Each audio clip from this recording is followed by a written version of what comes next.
வட சென்னையில் எண்ணெய் கசிவால் பாதிக்கப்பட்ட பகுதி மக்களுக்கு கூடுதல் நிவாரணம் வழங்க பரிந்துரை செய்யப்பட்டிருக்கிறது. அரசுக்கு மாநகராட்சி இந்த பரிந்துரையை வழங்கியிருக்கிறது.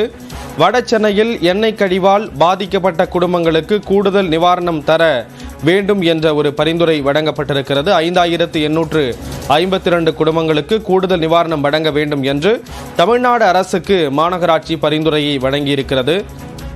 தமிழ்நாடு அரசு ஏற்கனவே மிக்ஜாம் புயலால் பாதிக்கப்பட்டிருக்கக்கூடிய மக்களுக்கு 6000 ரூபாய் நிவாரணம் வழங்கக்கூடிய நிலையில் கூடுதல் நிவாரணம் அந்த பகுதியில் பாதிக்கப்பட்டிருக்கக்கூடிய மக்களுக்கு வழங்க வேண்டும் என்ற ஒரு பரிந்துரை வழங்கப்பட்டிருக்கிறது. விவரங்களோடு இணைகிறார் சிறப்பு செய்தியாளர் தமிழரசி. விவரங்களை பதிவு செய்யலாம்.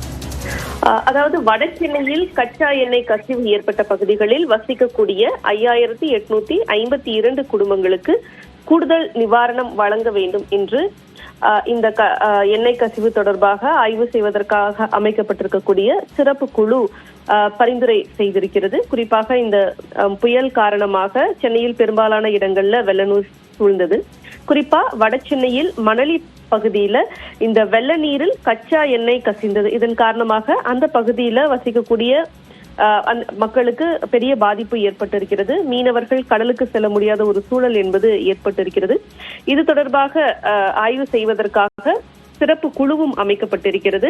இந்த குழு கடந்த சில நாட்களாக அந்த பகுதியில் ஆய்வு செய்து வருகின்றனர். அதே போல பாதிக்கப்பட்ட மக்களை கணக்கெடுக்கும் பணியும் நடத்தப்பட்டு வருகிறது. இதில் முதல் கட்டமாக மணலி மற்றும் சுற்றுவட்டார பகுதிகளில் இருக்கக்கூடிய 5852 குடும்பங்கள் பாதிக்கப்பட்டிருப்பதாக கணக்கீடு செய்யப்பட்டிருக்கிறது.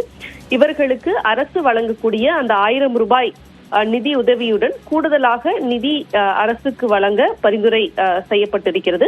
அதாவது அரசிற்கு பரிந்துரைக்கப்பட்டிருக்கிறது. மேலும் இந்த தொகையை சிபிசிஎல் நிறுவனத்திடமிருந்து பெற்று பாதிக்கப்பட்ட மக்களுக்கு நிவாரணம் அளிக்கலாம் என்றும் அந்த பரிந்துரையில் தெரிவிக்கப்பட்டிருக்கிறது. இதை தவிர்த்து மீனவர்கள் வலைகள் மற்றும் படகுகள் பாதிக்கப்பட்டிருப்பின் அதற்காகவும் கூடுதல் நிவாரணம் வழங்க பரிந்துரைக்க வாய்ப்பிருப்பதாக தெரிய வந்திருக்கிறது. ஸ்ரீராம், விவரங்களை வழங்கியதற்கு நன்றி தமிழரசு.